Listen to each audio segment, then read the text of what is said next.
Assalamualaikum warahmatullahi wabarakatuh. Di sini kami perwakilan dari kelompok 3 yang beranggotakan saya pribadi, Fatihatul Rizkiyah, Dwi Bisa Sabila Moza, dan juga Muhammad Haidar Hasan akan mempresentasikan materi kita pada hari ini yang bertemakan pengertian dan juga sumber-sumber hukum Islam. Jangan lupa simak teorinya ya teman-teman. Oke teman-teman, untuk pembahasan kita yang pertama yakni mengenai pengertian hukum Islam. Apa sih hukum Islam itu? Setiap apa yang kita lakukan itu pasti berdampak pada hukum Islam teman-teman. Jadi di Indonesia ini terdapat hukum-hukum Islam yang berlaku, yakni hukum Islam yang di Indonesia itu bermakna memutuskan, menetapkan dan juga menyelesaikan setiap permasalahan. Kemudian, pengertian hukum Islam selanjutnya ialah Al-Quran dan literatur hukum Islam sama sekali tidak menyebutkan hukum Islam sebagai salah satu istilah. Namun, Al-Quran adalah kata syariah, fikih, hukum Allah dan juga yang seakar dengannya. Yakni, istilah hukum Islam merupakan terjemahan dari Islamic law dalam literatur barat. Istilah ini kemudian menjadi populer untuk lebih memberikan kejelasan tentang makna hukum Islam yang perlu diketahui lebih dulu arti masing-masing kata. Jadi, sebelum kita mempelajari antar buku atau antar kitab, kita harus bisa mentarjim atau menerjemah kata itu. Nah, tadi kan kita sebelum mempelajari, kita harus bisa mengetahui makna terlebih dahulu ya teman-teman.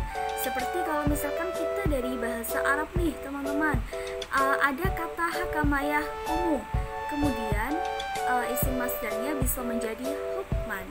Dari mufrad al-hukmu kemudian dijamakkan menjadi al-ahkamu yang berarti kebijaksanaan, dan kata itu berakar dari lafaz hakama. Jadi yang dimaksud untuk materi ini ialah setiap orang itu harus bisa memahami kosakata yang berlaku. Kalau misalkan kita sudah memahami kosakata yang berlaku, kita bisa mengetahui makna-makna setiap arti tersebut. Nah, setelah kita mengerti makna dari kosakata tersebut, ya kita harus mengamalkannya teman-teman, karena kita sudah tahu hukum Islam yang berlaku. Seperti itu. Baik, saya akan mengajarkan yaitu sumber hukum Islam. Sumber hukum Islam adalah Islam. Dalam perpustakaan hukum Islam, sumber hukum Islam tidak diartikan dari hukum Islam atau hukum Islam atau prinsip hukum Islam. Sumber-sumber hukum Islam adalah terjemah dari lafaz bahasa Arab yaitu al-hukm maslatin. Istilah lain yang semakna adalah at-tasyri'i yaitu maslatin. Digunakan sering lebih dalil atau adalatil hikam dan usulul hikam. Dalam keputusan hukum Islam, bentuk jamak dari lafaz dalil adalah adalatil hikam, yang artinya adalah dalam sejarah dalil atau adalati, dalil menurut bahasa serta petunjuk terhadap sesuatu baik isi konkret maupun maknawi atau abstrak, baik petunjuk itu kebaikan ataupun kepada kejelekan. Yang berikutnya sumber-sumber hukum Islam. Yang pertama adalah sumber Al-Quran, yang kedua sumber hadis, dan ketiga adalah ijtihad. Yang berikutnya adalah sumber Al-Quran. Al-Quran adalah kitab suci yang memuat wahyu atau firman Allah Subhanahu wa taala, Tuhan yang Maha Esa. Disampaikan melalui malaikat Jibril kepada Nabi Muhammad SAW sebagai rasulnya selama 22 tahun, 2 bulan dan 22 hari. Mula-mula diturunkan di Mekah, kemudian di Madinah. Sebagai terdapat beberapa hukum umat terdahulu yang juga diakui oleh Al-Quran sebagai hukum yang juga harus dijadikan pedoman oleh manusia saat itu.